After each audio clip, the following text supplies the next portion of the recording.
Hello guys, good evening. कैसे हैं आप सभी? आई होप आप सब ठीक होंगे। आज हम अपनी ऑनलाइन क्लास में उपस्थित हैं।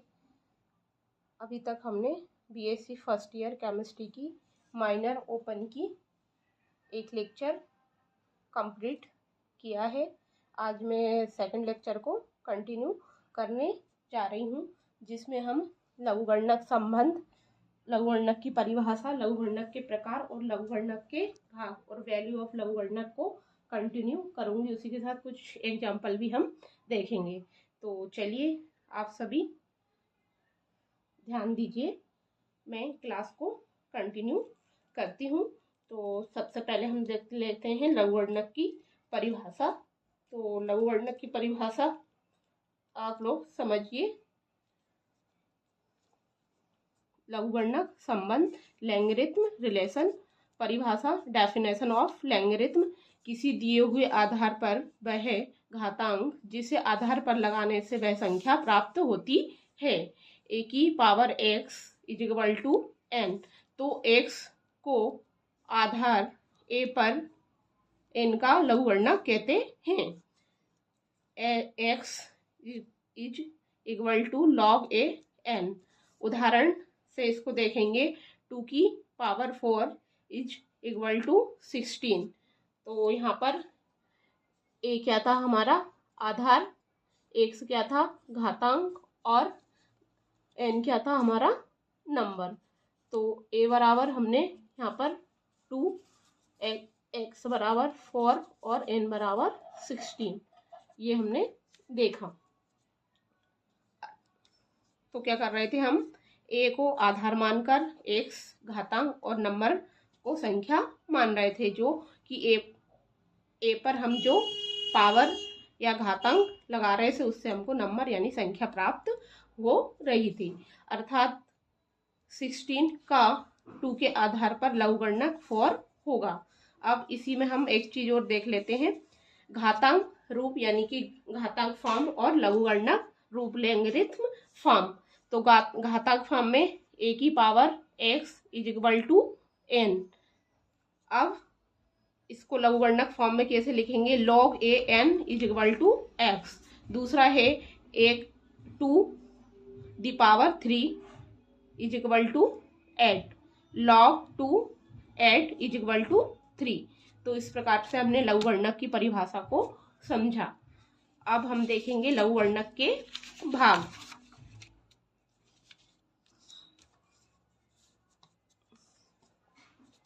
लघुगणक के भाग लघुगणक के भाग से पहले हम देख लेते हैं लघुगणक के प्रकार, टाइप्स ऑफ लैंगिरिथम। लघुगणक दो प्रकार के होते हैं, प्राकृतिक या नेपेरियन प्रणाली, नेचुरल और नेपेरियन सिस्टम। दूसरा होता है सार्वलघु लघुगणक या ब्रिक्स प्रणाली, जिसे हम कॉमन और ब्रिक्स सिस्टम कहते हैं। अब सबसे पहले बात करते हैं प्राकृतिक या नेपेरियन प्रणाली की।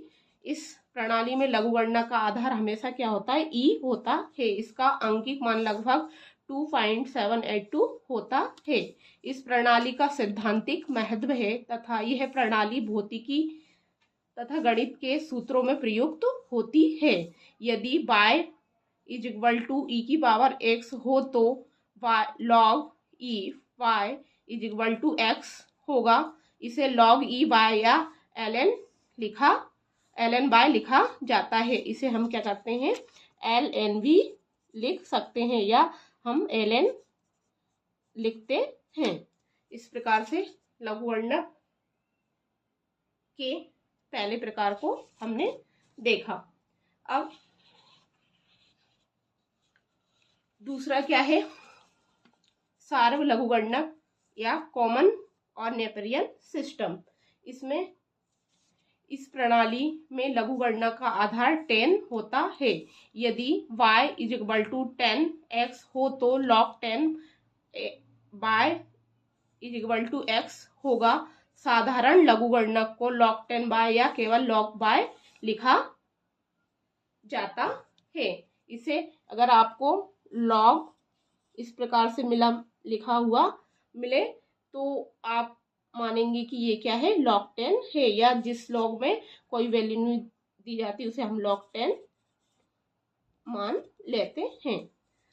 Natural logarithm is equal to 2.303 into common logarithm, या इसको हम log ई वाई या ln y is equal to 2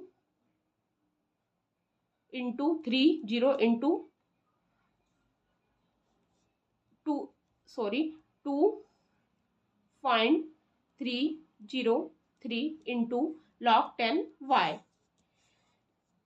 इस प्रकार से हमने सर्व लघुगणक और प्राकृतिक लघुगणक को देखा। अब हम आगे बढ़ते हैं। लघुगणक के भाग, पार्ट्स ऑफ लैंगरिथम।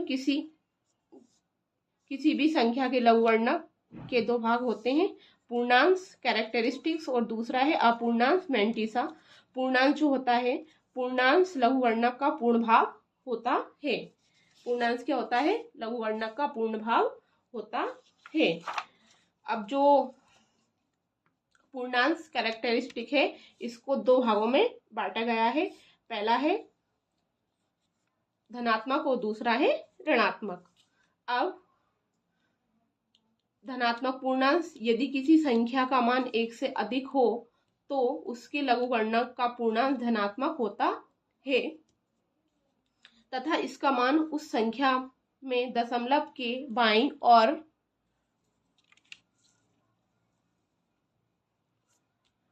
क्लियर।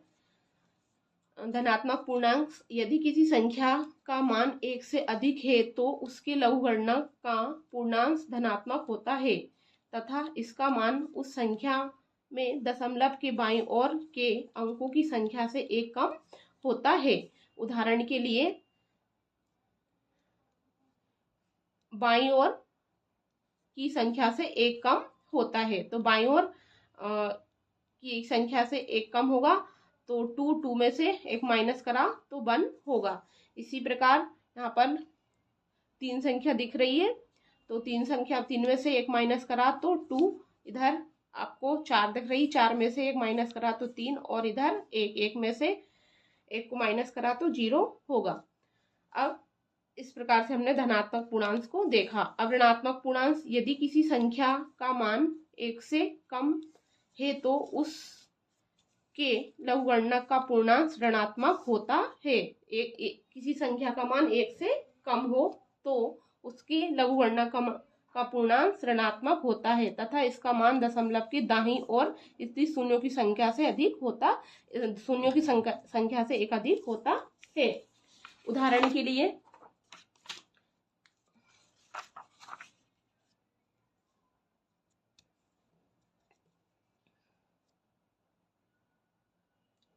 लिए, हम ये एग्जाम्पल को देख लेते हैं। तो ये दिया है, दाईं ओर दिख रही है 0, तो एकम तथा इसका मान दशमलव के दाईं ओर स्थित शून्यों की संख्या से एक कम होता है। तो ये दिख रहा 0, तो इसको बोलेंगे 1।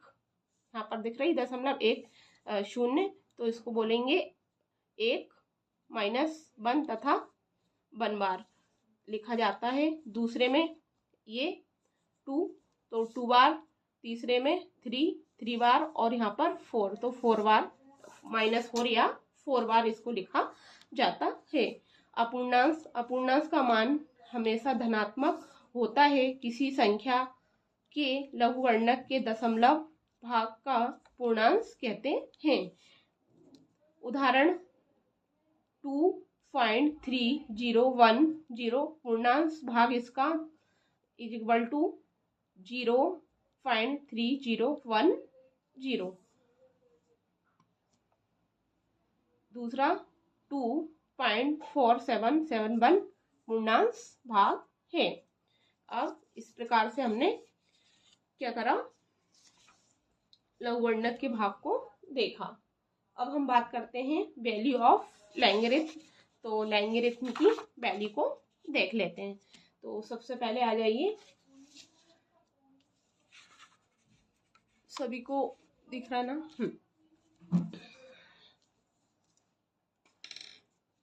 अब सबसे पहले log 1 इज इक्वल टू 1,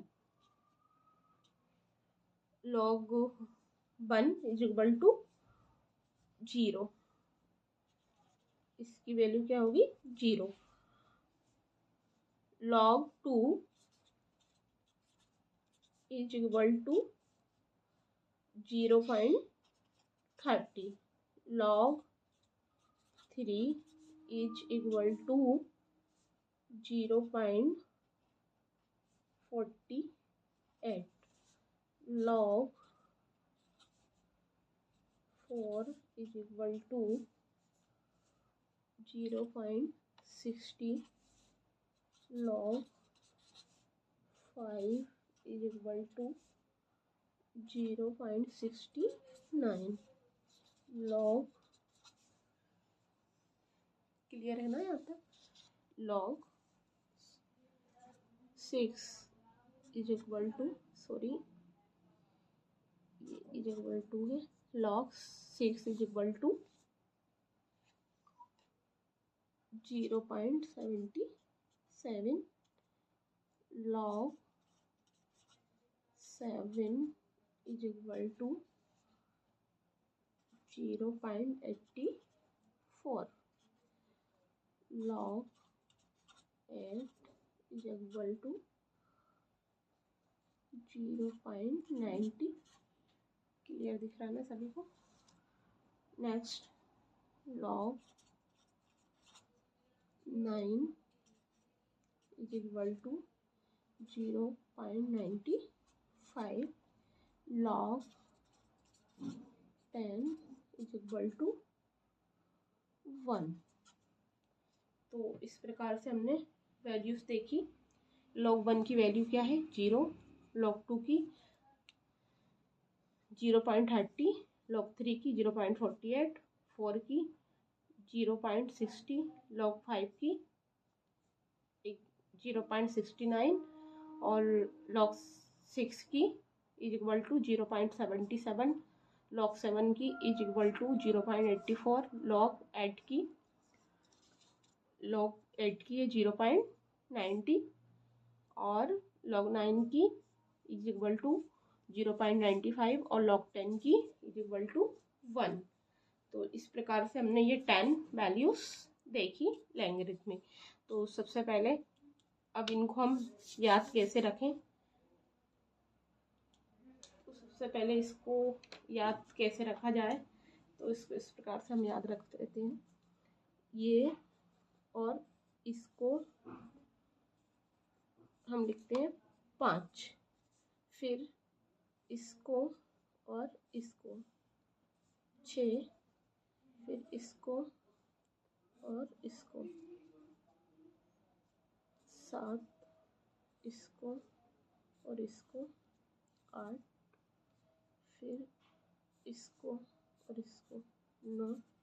इस प्रकार से हम इसको 5, 6, 7, 8, 9 इस प्रकार से हम इसको याद रख सकते हैं। क्लियर है। 5, 6, 7, 8, 9 ये हमारी हो गई वैल्यूज ऑफ लैंग्वेज। अब इसके बाद हम लघुगणक के नियम, तो लघुगणक के नियम हम देखेंगे।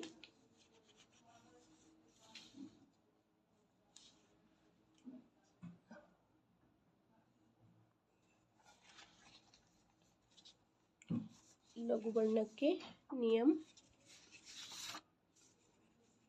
तो सबसे पहले देख लेते हैं हम फर्स्ट नियम को।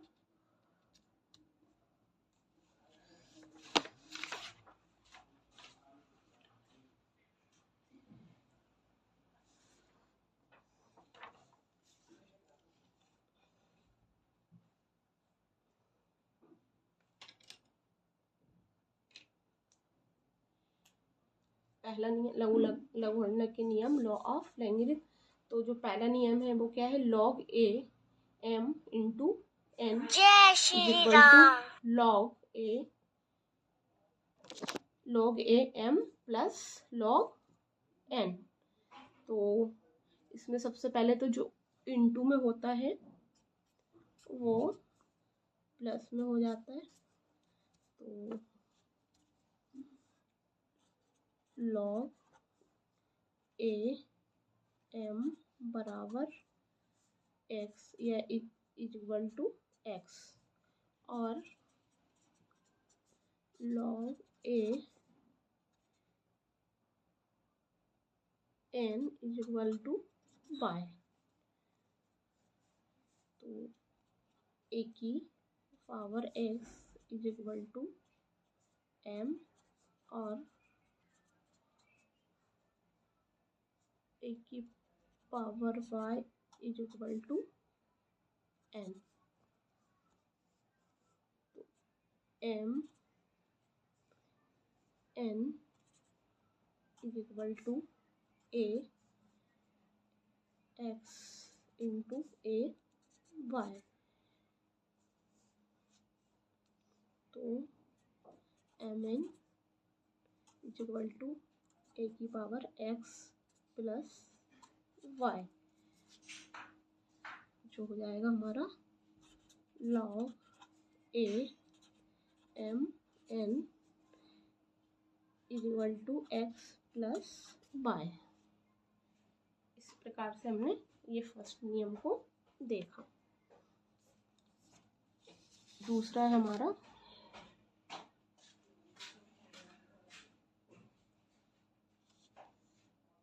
क्या है, log a m upon n is equal to log a m minus log a n। अब यहाँ पर क्या बताया है कि जो डिवाइडेड में होता है वह माइनस में हो जाता है ना। तो सबसे पहले हमको दिया है log a m upon n is equal to log a m minus log a n। तो a की power x is equal to m और a की power y is equal to n, है ना। अब आगे a की पावर x अपॉन a की power y is equal to a, यहाँ पर उधर प्लस में हुआ था, यहाँ पर क्या हो जाएगा माइनस में हो जाएगा बाय।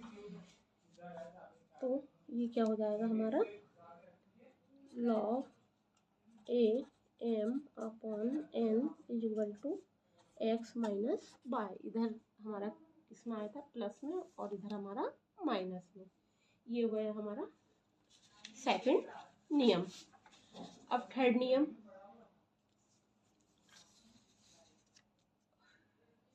थर्ड नियम में क्या दिया है, log a m की पावर n बराबर log a n m। तो मान लो, अरे यार मेरे को ये समझ नहीं आ रहा है,